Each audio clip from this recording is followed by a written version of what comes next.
Hello, ladies and gentlemen. My name is Kurt, and welcome back to Farlands or Bust. Woof. Woof indeed, Wolfie. Welcome back to Farlands or Bust. We had some exciting times last week, what with episode 400, all the excitement surrounding that, and the skeletons in the ocean and whatnot. So now we're back in what could arguably be called a more normal sequence of Farlands or Bust episodes here.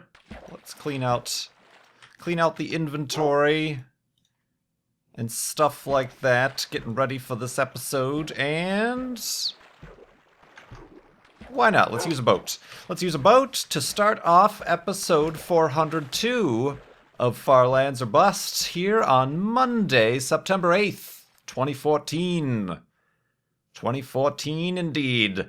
We are still raising money for Child's Play charity, up to $11,984 even over at farlandsorbust.com. Use the official, that's a word that generally starts with an O, use the official Child's Play charity widget, donation tracker widget thingamabob on the homepage of farlandsorbust.com to donate and track where we're at with the donations.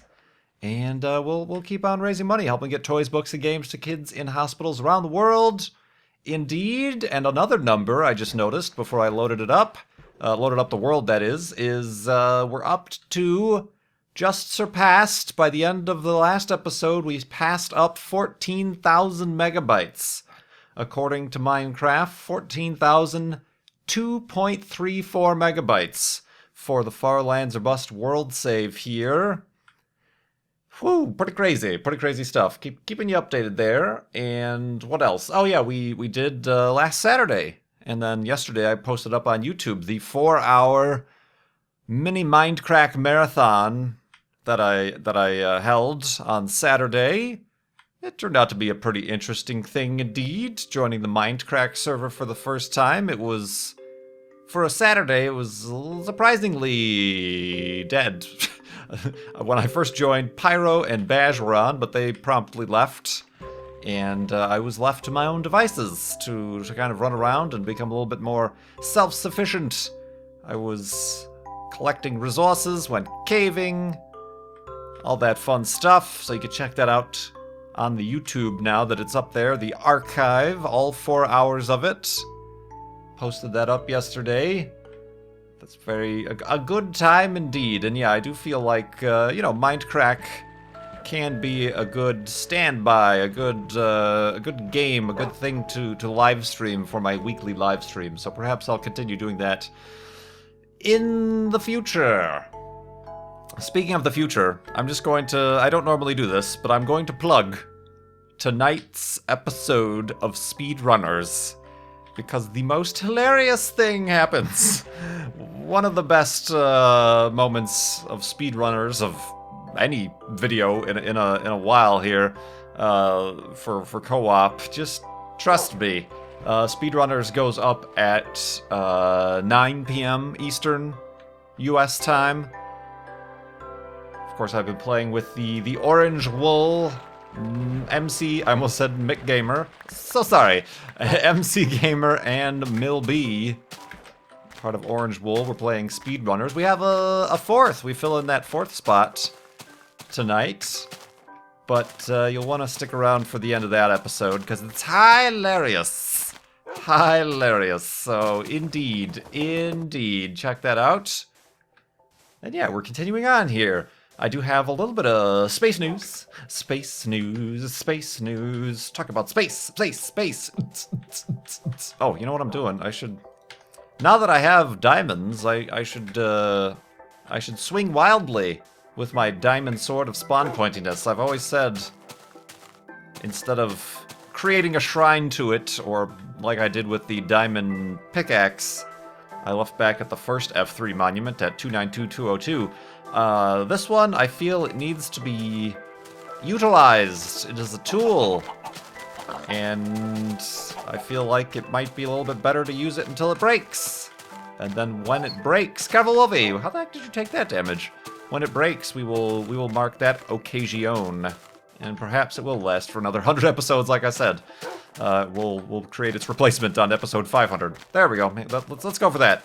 Unless it breaks beforehand, we can create a shrine to the Diamond Sword of Spawn Pointiness on episode 500. So stick around for the next 11 months for that. So yeah, I wanted to mention space news. Sorry, sidetracked. Sidebar. That the SpaceX Falcon 9 launch took place Saturday night. It was actually about 1 a.m. Eastern time, but was about noon or midnight, excuse me, my Central time.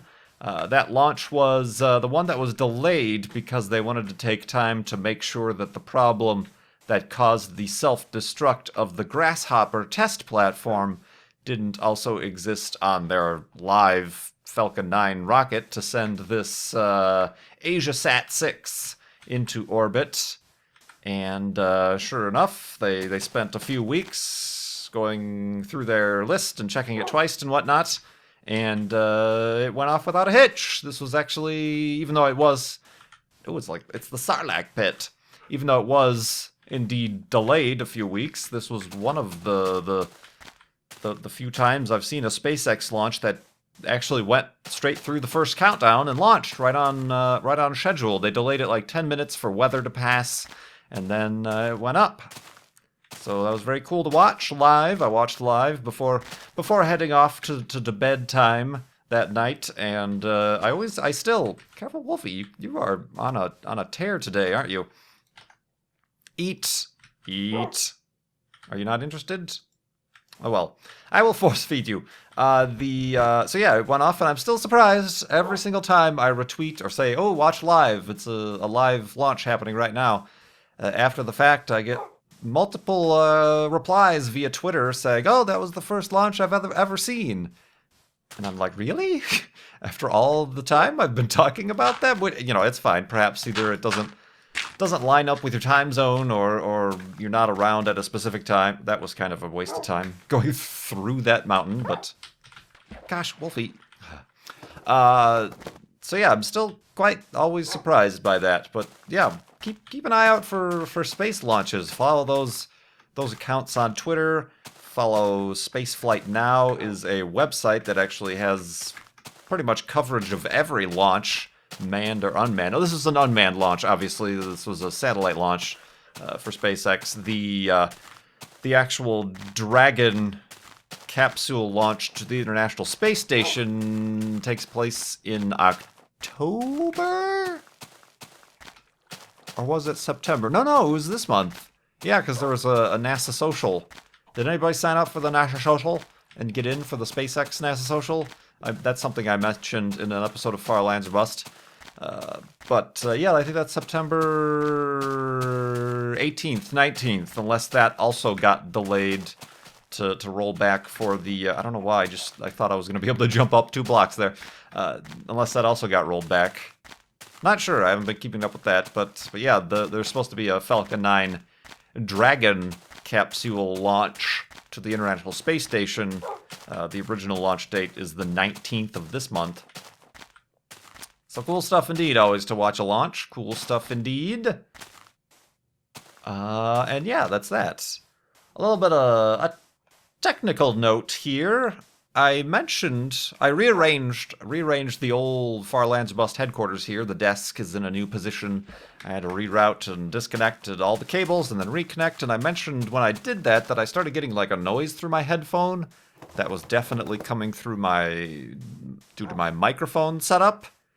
And I couldn't figure out, this was a new noise. I think it was a new noise anyway, at least I wasn't noticing it before in my previous setup. But I just discovered, just before this, that it's like software caused.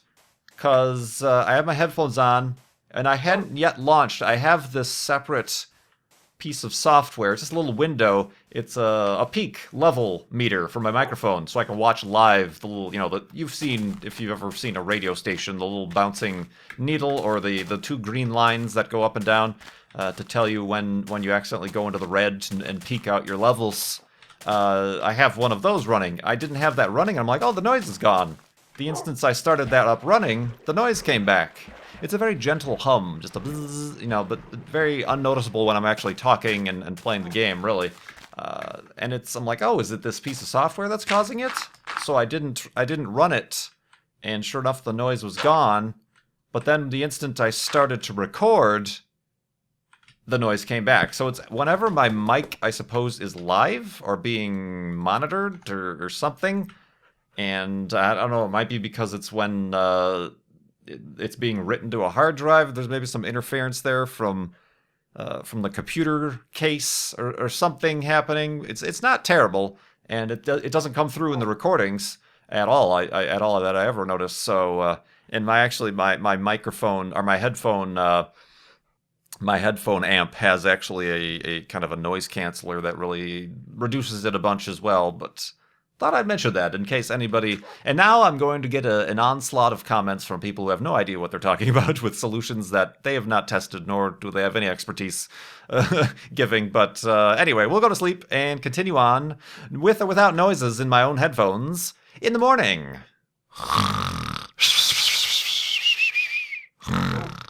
And wakeness. Ooh, burning skeletness. Let's continue on westward here. What do I have? I really don't have anything to really discuss here. So episode over. No. Ooh, look at that wall. Look at that crazy wall. It's almost like the monolith we've seen before, but not really. See, like right now I can hear it. It's kind of the tone it's at, but it's not as loud as that. I feel like fixing this and making it a proper monolith. Woof! By doing that. And then this. Bloop, bloop, bloop, bloop, bloop. Well done. Well done, everybody. Good job. Congratulations. We have done things. We have done things here. Hi. Picture time? No? Nothing? Oh, you nude. Oh, you nude? You nude? Well, I guess he isn't wearing any clothes, so he is a nude. Oh. Come on, get in the picture. Just, yeah. Yeah, that'll do, I guess. It's not my best effort, but I'll take it. You nude? What kind of an insult is that? Oh, I deem it so. Hashtag, you nude. Oh, that's what happens. That's what happens, everybody, when I start talking. Yeah, I could just jump into the questions, I suppose. When you donate to Child's Play charity through farlandsorbust.com. Ooh, enthusiastic sword swing. When you donate, there's a comment section, and you can ask a question there, and I will see that with your donation. And I will perhaps add it to the list to answer in future episodes of Farlands or Bust. Whoa! That was some surround sound sheep buying right there. Surround sound. Bye to you too, good sheeps. Bye to you too. Now you are all a bunch of nudes. You nudes? It's because I took their wool and they're naked now. Anyway, yeah, we can answer questions here and leave your if you want to leave your name, your nickname, your internet handle, because by default Child's Play charity donations are all anonymous, so I don't see your email address, I don't see your username or anything. So if you want to have a thing, or this question is from this person, then leave that with your donation. Ooh, with your question, excuse me, in the comment field. But I got a question recently here from Florent. Florent asks, "Are you in the Farlands yet?" Nope. I am not in the Farlands yet. The last time we pressed F3 was back in March, but we were at 1,400,000, give or take, blocks from spawn, and the Farlands are 12.5 million blocks from spawn, spawn being 00. Weren't they fixed in an update some months ago? They were fixed in an update a few years ago when they updated to beta 1.8. They changed that's when they added a whole bunch of new biomes and villages and things like that. They changed the terrain generator algorithms and algorithms. and they, I guess I killed that pig on my own. Careful, Wolfie. Yeah, they changed the algorithms, and I don't think it was on purpose at all, but in doing so, they removed the far lands. So I haven't updated. I am still playing in Minecraft Beta 1.7.3. I used to have a pretty lengthy paragraph in the video description kind of describing all of this stuff, but I've since taken that out in favor of a link to the farlandsrobust.com frequently asked questions, the about page. So you can click on that in the video description. That'll take you to the FAQs, and there's a lot of information about when I've pressed F3, how much money we've raised for Child's Play charity, what are the far lands, and whatnot. So you can check that out. And obviously, even though we are 1/12, or maybe not 1/12, maybe 12%, I think is the agreed upon. 12, 30, 40, maybe we're at 15% by now? I don't know, I don't press F3 unless it's during an event like that. Probably won't press F3 again until maybe next March or so, depending on when I decide to do so. But yeah, even at this distance, this jitteriness and the block offset, the block selection offset is due to the fact that we are this far out, man, and the floating point precision thingamabobs. My position in the world in relation to the landscape around me is not as precise, and you get the jitteriness. So that's what that's all about. That's kind of a neat feature. Just like, it's a window into another biome. Goes on to ask, blah, blah, blah, blah, blah. So yeah, the far lands don't exist, and if you watched JL Zipcode's train journey to the edge of the current map, it just continues generating normal land until 30 million, at which point it falls off into nowhere. In more recent updates, I believe they've even put up an invisible wall at 30 million, so you can't fall off the world. What else did they ask? Oh, consequently, what is currently broken about the environment? Just the jitteriness, as I mentioned. The jitteriness, and that I think I think that is also causing Wolfie to have a propensity to glitch into blocks sometimes, most likely leaf blocks when he teleports, as he does. But otherwise, nothing too major about the terrain. Actually, nothing at all about the terrain. He says Florent notices oddly vertical walls and floating chunks. That's just the way the terrain generated in oh god! Okay, hi, run away. Good gravy. Careful, Wolfie. See, did that creeper hurt you? Oh gosh, multiple creepers. We're under attack. What in the world? This is a middle of the day situation here, and we're getting attacked by creepers? Have a seat. How dare you hurt Wolfie? How dare you? You are dead. You are dead. I don't know if that was the one that was attacking us, but on behalf of that other creeper who apparently caused harm to Wolfie, you are dead, sir. We have gotten our vengeance upon you. With the diamond sword of spawn pointiness. That little amount of damage taken to the sword was worth it. Ooh, he's angry. He's angry, everybody. Careful, the Farlander is angry. Aha. So yeah, the terrain we see has nothing to do with any algorithms breaking down or getting closer to the Farlands. That's just the way the Minecraft beta terrain generator worked, and it's kind of a reason why I like playing in this world. Is it's I find it to be a lot more crazy and random and than the current builds, the current terrain generation engine. So yeah, all those weird spires we saw floating before, those 3 pillars of floatiness. It's just normal Minecraft beta terrain generator. Floating trees sometimes, vertical cliffs, the stuff that reminds us of the Canyon of Woe. That sort of stuff is all standard affair here. It's welcome. It is random, and the majority of stuff is this kind of okay. It's a forest. It has the rolling hills and whatnot. But every once in a while we get some awesome stuff going on in there. Hello, anybody home? So yeah, thank you very much for the donation, and apparently, you know, I'm assuming you're a newer Farlander, follower of the channel. Thank you for donating so soon in your following of the channel, and also for those questions that we get quite a lot of here, quite a lot indeed. Oh, don't attack me, Wolfie. Jeez. Watch yourself. Watch where you bite. Yeah, like this business, you know, you sometimes get some of this in the current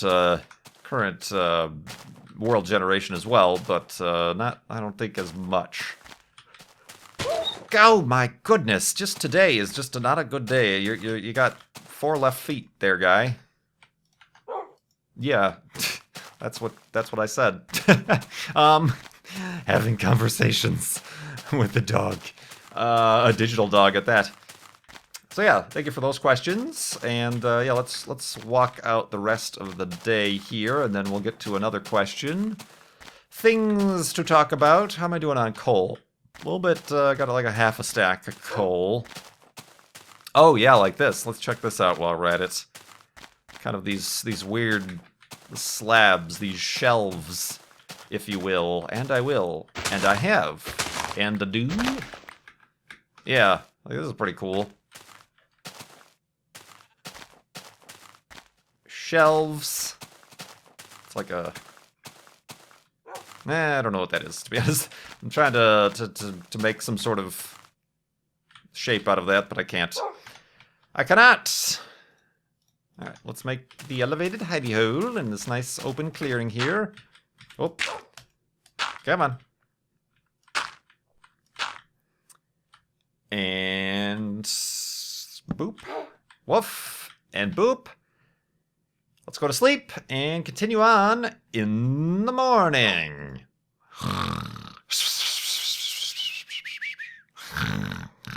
And shelfness. A shelfness.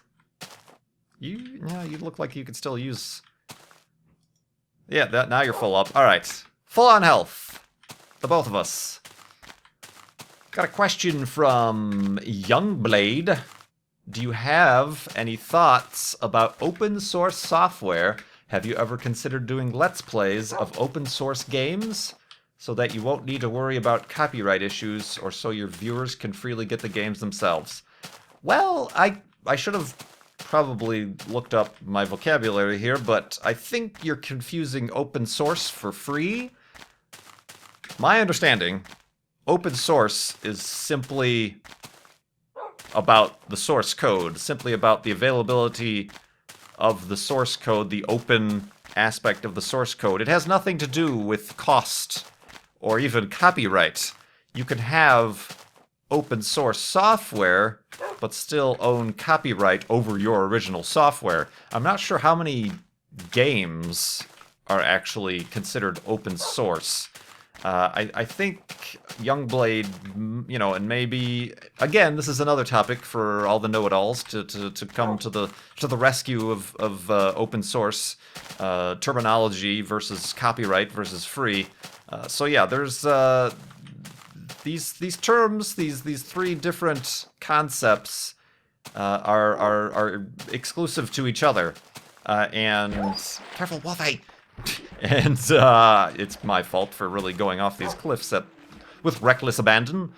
Ooh, another vertical thing. Hold on, I'm gonna backtrack a little bit because I do like the way this stuff looks. Yeah, look at all this terrain because we were just talking about sort of things. It's topical. Got a spire over there. We've got this flat thing over here. So yeah, I think open source software is great. The place I used to work at, the web design place, the owner there, for whatever reason, had it in him that open source software was less secure because the source is open and means it could be attacked with viruses. And when, in general, open source software tends to be safer because it is open source, more people can find and fix the any sort of bugs or problems or vulnerabilities. Versus closed source software, it's really only the people who are cheating, I guess you could say. Only the hackers, the people who are going against the wishes of the program writers who know about these vulnerabilities. That's neat. I like it. Have a seat. Woof. Hold on. Picture composition. Get some contrast. Boop. Very nice. Very nice indeed. Oop, I don't want to accidentally slice you with the diamond sword of spawn pointiness. But yeah, you know, just because something is open source doesn't necessarily means it's free, as in like money-wise. Generally speaking, you know, the vast majority, I think, of open source software ends up being free because, you know, they tend to want to share and have wide availability of it. But yeah, I'm not sure how that really relates to games per se. Indie games, I like to generally focus a lot on finding good indie games to play because generally those are the ones that don't have the large monolithic publishers. Speaking of monoliths, it's the monolith episode, everybody. That tend to hold all ownership and copyright, and even against the wishes of the developers of a said game can hold wide content ID copyright swaths across the lands over their software. But careful, Wolfie, that is a big opening there. But yeah, I don't think all of those three things mean the three things you think they mean. So yeah. I mean, I like open source software. I like Firefox. I use OBS to stream with. I don't know how much more I can go into that stuff. My little netbook runs on a very low, old, and outdated version of Linux Ubuntu, but that's kind of beside the point. It would be pretty difficult, however, if I was to try to say all open, you know, run a Linux gaming channel or Let's Plays or anything like that. It's possible, I'm sure it is possible, but pretty limited, simply because there isn't that much. There's stuff, but there isn't that much. You know, you'd obviously be excluding all those AAA games, all the Grid, Auto Sports, all the other games I play and stuff like that. So, but anyway, I digress. I'm starting to talk about stuff that I really haven't looked up beforehand. Wolfie knows all about this stuff. Ask Wolfie those questions. But I do appreciate the donation and the question, the noodle twister, the thing to get us talking here. From Test for Echo. If you were to die in the far lands of Bust Worlds and couldn't find the site of where you died, what would you do? I would continue on. I would dust myself off and continue on. I mean, I would hope that Wolfie would respawn. That would certainly be a tragedy. But if I lost all of these items, it would just be part of the story, I guess, you know? I try to hopefully account for that by doing the nightly hidey holes. I would respawn at the previous hidey hole. I don't know if it was good luck or not, but by inducing the hidey hole paradox at the beginning of Season 4, I was able to find my way back to the 699492 monument where I hid the diamond sword of spawn pointiness. So that was a situation where I could have, as a penalty, lost the diamond sword of spawn pointiness if I was to stray away from my path. Of course, I'm making it a little bit difficult on myself this season because I am trying to subconsciously, or consciously rather, drift to the right a little bit. And, you know, in previous seasons I was accidentally drifting to the left, so that makes it difficult to say, oh, it'll be easy to find where you were because you'll just travel perfectly west. It's quite obvious that I don't travel perfectly west, so landmarks, you know, stuff like that, giant flat wall back there would certainly help me along the way. Although my memory isn't the greatest, maybe we'll just have to refer to videos or something like that. Yeah, I'm not sure. It would be just part of the situation to deal with it, to overcome, to to rise above such a hardship.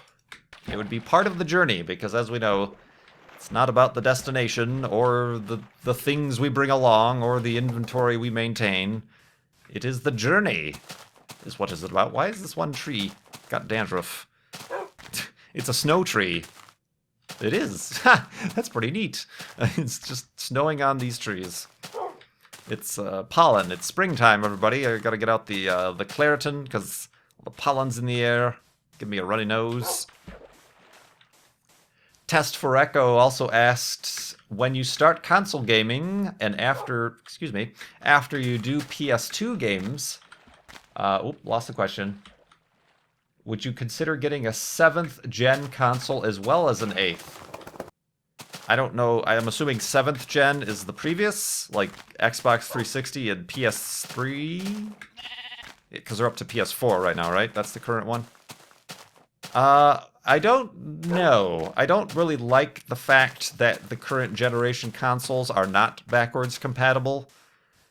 And I was honestly right now, because Xbox this week is holding a kind of a promotion where you buy an Xbox and you get a free game, any game. Even it's really kind of an underhanded way to get people to buy an Xbox to play Destiny on, because Destiny is coming out on both PlayStation and Xbox. And Xbox is lagging behind in the sales, so they're kind of wanting people to, instead of people buying a PlayStation 4 to play Destiny on, they're like, well, I can get Destiny for free, a brand new game, $60 if I buy an Xbox. That's going on right now, so I was kind of like, oh, maybe I should buy an Xbox One just to take advantage of this promotion, but I'm looking at it, and even like all the games that are, I'm like, I would really only want to play Forza to try it out. No other game really appeals to me on the Xbox.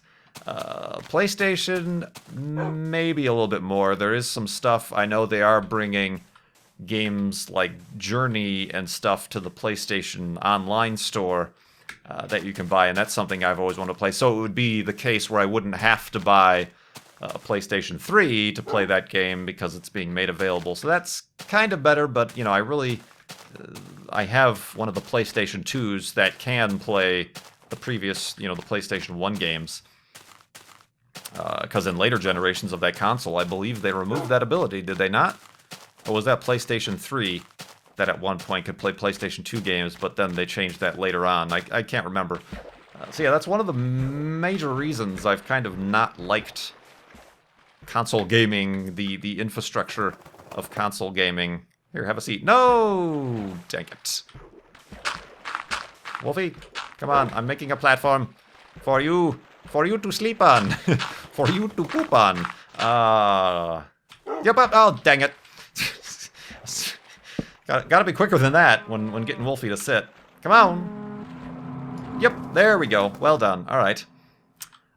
So yeah, I don't think so. I don't think I would be getting a previous gen console. So yeah, I'm gonna take things slow. I'm thinking, even now that I'm not too impressed with the current deal that Xbox has going on, I'm thinking of starting with my current collection of PlayStation 2 games and whatnot, testing that out. Maybe it'll be better budgetarily to wait for the holiday deals, because the consoles are gonna go on sale for the holidays at least coming up. That might be because I still need to. I've recently, just today, actually started pricing out the new recording PC, and boy, howdy, it's gonna be a spicy meatball. Talking about the price, yikes, yikers! Oh man, whew. Hey there, you're making me sweat. So yeah, I just started doing that, and sorry. So yeah, I got that to worry about too. That was the new PC was a tier earlier in the Patreon above, earlier than the console gaming. So maybe I'll do that. And also I'm thinking of getting a PCR card, what's the word I'm looking for? Not an external, an internal. Internal was the word. An internal capture card for console gaming anyway, so it would make sense to just do that with a new PC instead of trying to retrofit the old PC for it. So anyway, thank you very much. Thank you very much for those questions. Everybody whose questions I answered, and everybody whose I'm going to get to in future episodes here, and everybody who keeps donating to Child's Play Charity at farlandsbus.com. Thank everybody who joined for the 4-hour mini Mindcrack Marathon last Saturday. The true Mindcrack Marathon happens this Saturday, the 13th, on Twitch TV/Mindcrack Network. There is information on the Mindcrack subreddit about that. And don't forget, watch tonight's Speedrunners. You'll have a good time. Good stuff indeed happens there. And thank you so much for watching Farlands Bus. My name is Kurt. I will see you next time.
Oh, you nude. Oh.